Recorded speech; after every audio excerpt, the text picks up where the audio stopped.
confused about it. It wasn't working. We weren't really communicating the way we were supposed to, and it all comes that exactly that. He seemed quite disappointed, I want to say, specifically because it was on the CT side. So we'll see how it evolves into Dust 2. Yeah, and we are absolutely going to have to sit back and see that. And for what it's worth, Kassad, did you have something you want to add? Oh yeah, a lot. First of all, I like how they in these coaching check-ins they do like super quiet, like it's somebody sleeping behind, like you don't want to wake them up.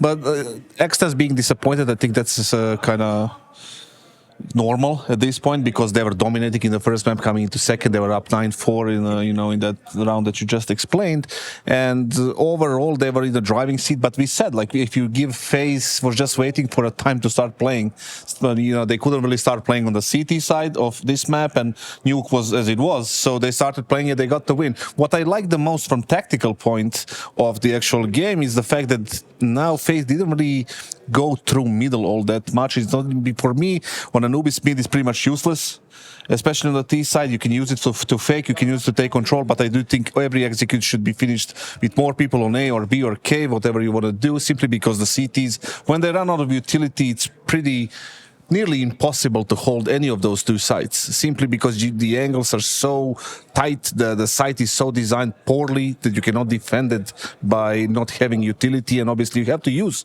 utility throughout the round, and then, once the T's come to your side, you're pretty much dead. Yeah, sometimes I wonder if he takes a breath. Sometimes, but in this instance, I get it. There's not a lot of breathing room to be had in this series now that we find ourselves going to a third, okay? We find ourselves going to Dust 2, even more importantly. So just a quick look at the stats. They'll tell you that ZywOo dropped 30 last time they played this. Yeah, I mean, ZywOo obviously gets all the freedom in the world to function on Dust 2, so does Brokey. So it'll be interesting to see